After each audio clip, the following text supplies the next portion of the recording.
ఎక్కడో పుట్ట మీద ఉన్న గడ్డి తింటోందా? మనకి పనికి మాలినటువంటి నీరు అది తాగుతోందా? సాయంకాలం అయ్యేటప్పటికి పసిపిల్లల దగ్గర నుంచి సన్యాసుల వరకు, అనారోగ్యంతో ఉన్న వాళ్ళ వరకు తాగడానికి యోగ్యమైన పాలిస్తోందా?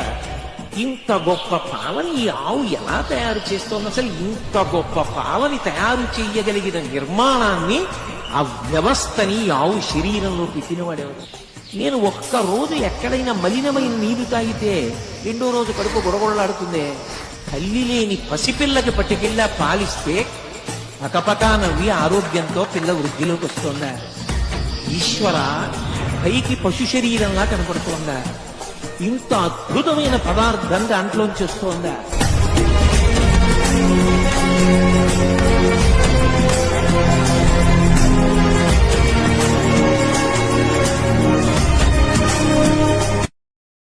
మరిన్ని యానిమేషన్ వీడియోస్ కోసం అఖండ విశ్వం ఛానల్ ని ఇప్పుడే ఫాలో చేయండి.